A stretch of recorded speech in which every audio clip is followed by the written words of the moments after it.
Hola a todos y todas, soy Diego Armando Varila Cajamarca, egresado de la maestría en Historia y en esta ocasión la facultad me ha invitado para hablar sobre mi tesis titulada Poder, Saber e Ilustración, la disputa entre Sebastián José López Ruiz y José Celestino Mutis, 1774-1808. Para hablar sobre ella me han formulado 3 preguntas que espero resolver en este video. La primera pregunta es: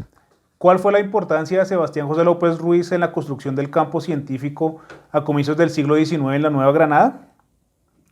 Sebastián José López Ruiz fue el médico y naturalista viajero criollo más destacado en la Nueva Granada hasta su disputa con el gaditano José Celestino Mutis en 1783 e incluso después participó en varios debates y proyectos centrales para la Nueva Granada. Nació en 1741 en Panamá, era hijo del notario mayor de la curia y de una criolla prominente y estudió en algunos de los claustros más reconocidos de América. En la Universidad Real y Pontificia de San Francisco Javier de Panamá se tituló en Artes y Filosofía y en la Universidad Mayor de San Marcos se graduó como médico. López empezó su carrera en la medicina privada y como teniente del protomedicato de Cusco, es decir, fue la persona encargada de verificar que quienes se desempeñaban como médicos en ese lugar lo hicieran con títulos legales. Luego viajó a Santa Fe, donde se desempeñó como secretario del virrey Manuel Antonio Flores, y a partir de 1776 su carrera entraría en un auge que duraría hasta 1783 al descubrir la quina en las cercanías de Santa Fe. La quina era una planta muy apetecida en Europa porque era utilizada para curar lo que se conocía como fiebres tercianas, malignas, intermitentes o pútridas, que son conocidas en la actualidad como malaria. Hasta este momento existía la idea entre los científicos que solo se podía encontrar esa planta en Loja, en el actual Ecuador, y había gran preocupación para este momento porque las existencias se estaban agotando. Por eso mismo, cuando López Ruiz anunció el descubrimiento de la quina en Santa Fe y propuso explotarla, la corona prestó toda su atención, pues implicaba una nueva fuente de ingresos y una forma de mantener sana la población. A raíz de este hallazgo, López Ruiz fue nombrado por el rey Carlos III como comisionado para el acopio de la quina y botánico real, un cargo que no ostentaba nadie más en la Nueva Granada, ni siquiera el español José Celestino Mutis, quien para ese momento estaba dedicado a la minería en el Sapo. Como comisionado, Sebastián López Ruiz realizó varios envíos de quina a España y tradujo al español el texto de Charles Marie de la Condamine de 1737, en el que se describía la quina. Este texto era el referente para estudiar la planta, con lo cual con esta traducción no solo obtuvo más reconocimiento del rey, sino que ayudó a divulgar el conocimiento de la planta en todo el mundo hispánico. Adicionalmente, durante su comisión, López estudió toda suerte de plantas útiles y viajó a los Andaquíes, en los actuales Putumayo y Caquetá, e identificó una serie de productos naturales potencialmente explotables como la cera de abejas, petróleo, algodón, canela y otros más, que no solo se pueden considerar como, insisto en mi tesis, empresas epistemológicas locales que ayudaron a ampliar el acervo de saberes sobre la naturaleza americana, sino también constituyen la etapa inicial de lo que se considera la flora de la Nueva Granada, es decir, de la expedición botánica, un trabajo que siempre se adjudica únicamente al español José Celestino Mutis. Adicionalmente, López Ruiz, en su calidad de médico, también realizó varios escritos fundamentales para el campo científico en las últimas décadas del periodo colonial neogranadino. En unos de ellos criticó la laxitud de las autoridades con los que él denominaba charlatanes y curanderos, es decir, las personas que ejercían como médicos sin tener los títulos, lo cual iba, por supuesto, en contra de los ideales borbónicos de cuidado de la salud para mejorar la productividad del imperio. Asimismo, escribió varios informes sobre el estado de la medicina que debatieron con los de otros médicos como Mutis y sus discípulos y terminaron nutriendo la creación de la Cátedra de Medicina en el Colegio del Rosario, aun cuando López no fue incluido en ese proyecto por su enemistad con el gaditano. Finalmente, dejó algunos textos sobre la necesidad de mudar cementerios y sobre el diagnóstico de algunas enfermedades, con lo cual vemos que tenía un espíritu vulgarizador del conocimiento que es propio del siglo de las luces. Inclusive, luego de la disputa con José Celestino Mutis, en la cual éste logró quitarle su cargo, López llevó a cabo exploraciones en Panamá para hallar azogue o mercurio para mejorar la producción de plata y fue contador general de tributos en Quito. Podemos concluir entonces que el panameño López llevó a cabo diversas actividades para ayudar al conocimiento de los territorios coloniales,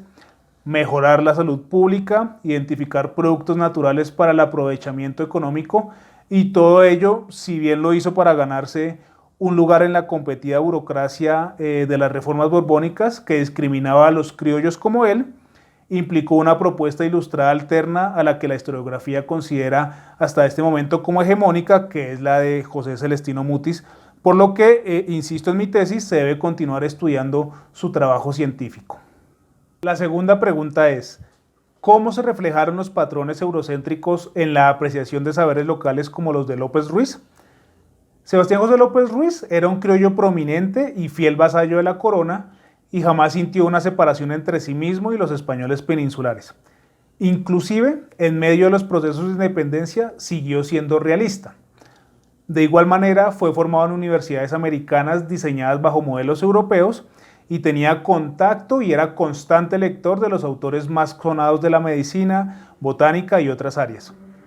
Por tanto, hay que subrayar que la distinción metrópoli-colonia, saberes universales europeos, saberes locales americanos o españoles nacidos en la península y españoles nacidos en América,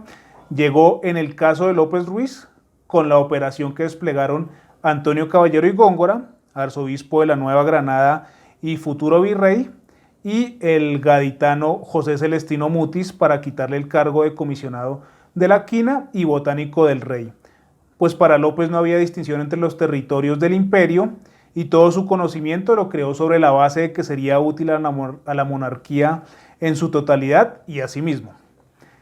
Hecha la salvedad anterior, sí podemos afirmar que el eurocentrismo intervino en la apreciación del trabajo de Sebastián José López Ruiz y los saberes que éste creó, pues él termina siendo declarado falso descubridor y su saber prácticamente olvidado o eclipsado por el de Mutis. Ese privilegio de los centros europeos respecto a los conocimientos de otras latitudes, en el caso de López Ruiz, se evidenció en varias cosas. Primero, es muy conocido que los Borbón buscaron centralizar la administración del imperio, restar poder a las corporaciones y clientelas locales y acentuar el control y la subordinación de los otros reinos de ultramar como América. Una de las ramificaciones de esas políticas fueron los reemplazos de los criollos españoles nacidos en América por peninsulares en los cargos más importantes de la burocracia. Dicha coyuntura coincidió con la visita realizada en 1782 por el español Antonio Caballero y Góngora, arzobispo, a José Celestino Mutis en el Real de Minas del Sapo en Tolima. Caballero y Góngora quería rescatar a Mutis de su retiro filosófico y realizar una exploración del territorio neogranadino para reconocer sus riquezas naturales y crear un catálogo visual de las mismas. Como estos objetivos eran similares a los que ya realizaba el panameño López Ruiz, en mi tesis muestro que se aprovechó el ambiente político y se realizaron una serie de maniobras para desacreditar a López Ruiz y visibilizar el trabajo de Mutis. El arzobispo y otros funcionarios como el regente visitador Francisco Gutiérrez de Piñeres ayudaron a popularizar la versión de que había sido Mutis y no López Ruiz quien había descubierto la quina de Santa Fe. En la tesis estudio las pruebas que cada uno señaló y los argumentos del español Mutis a mi juicio tienen demasiadas lagunas para creerle ciegamente su autoría de ser el autor del hallazgo científico, como ha hecho la mayor parte de la historiografía. Asimismo, el denominado Partido de Mutis movilizó acusaciones sobre supuestos orígenes mulatos de López Ruiz, pues la impureza racial constituía en ese momento un efectivo mecanismo de segregación social, más a finales del siglo XVIII cuando circulaban ya teorías pseudocientíficas de la superioridad racial europea. Los rumores no solo ayudaron a legitimar la marginación de López Ruiz del campo científico y el posicionamiento de José Celestino Mutis desde 1783, sino que salieron a flote siempre que él o sus familiares aspiraron a algún puesto importante. Como lo sabemos, una mentira repetida muchas veces se convierte en verdad y más si esta es propagada y validada por parte de las autoridades virreinales y peninsulares y por el círculo intelectual más relevante de la sociedad. Finalmente, la destitución de López, su marginación de los círculos ilustrados en la Nueva Granada, el desprestigio de su trabajo y la creación de la expedición botánica y el enaltecimiento de Mutis se consolidó gracias a la red científica europea que legitimaba el conocimiento de este último, pues el gaditano siempre apeló a su cercanía con Linneo, el conocido como padre de la botánica. Por lo anterior, mi tesis insiste en que es fundamental seguir estudiando a Sebastián López Ruiz y a otros personajes como él, en tanto ello permitirá entender mejor la configuración del campo científico del último tercio del siglo XVIII neogranadino, quiénes creaban la ciencia, cómo se legitimaba y rescatar individuos que no compartieron los valores, características y afectos del círculo conocido de Mutis o Caldas, pero que sí generaron aportes importantes. La tercera y última pregunta es, ¿consideras que las relaciones centro-periferia en el campo científico siguen reproduciéndose en la actualidad? La disputa entre López, Ruiz y Mutis es una de las tantas evidencias de cómo la relación centro-periferia intervino y sigue interviniendo en las valoraciones sobre el conocimiento científico. La ciencia se suele entender como un espacio neutro en el que las relaciones de los hombres no influyen y solo se dan avances por el interés mismo del conocimiento, y esto es evidentemente falso. También se suele pensar que es prácticamente natural que existan centros como Europa o Estados Unidos que son los que crean nuevo conocimiento y los demás, las conocidas periferias como Colombia, carecen de tradición científica, de suficiente desarrollo para generar nuevos saberes y solo pueden recibirlos, replicarlos o aportar insumos y esperar a que sean procesados en otros lugares. El ejemplo de López Ruiz es una muestra clara de los intereses que se ocultan tras el conocimiento científico y de las estrategias de poder que median en la construcción de saberes. El lugar común del saber europeo como el único válido o el más avanzado salió a relucir a finales del siglo XVIII y terminó afectando al panameño, pero además se ha prolongado en la historiografía colombiana, mucha de la cual todavía expone a José Celestino Mutis como el único ilustrado, como el oráculo de la Nueva Granada y como el español que arribó en 1762 e iluminó y llevó al país a la modernidad epistemológica. Inclusive, Mutis ha terminado siendo parte del panteón nacional, siguiendo la misma lógica eurocéntrica, pues ciertos escritos lo presentan como un inspirador de las ideas independentistas, aun cuando murió mucho antes de que se diera el proceso. Parten de la emancipación como el resultado de ideas o formas de pensar que también nacieron en Europa y se irradiaron a América, y de ahí esa conexión forzada entre Mutis y el nacimiento de Colombia como república. Por supuesto, algunas de esas creencias, pero sobre todo los mismos poderes e intereses siguen operando en la ciencia actual. Así, vemos que sigue siendo necesario en América Latina y otros países del sur global la legitimación del conocimiento por pares internacionales,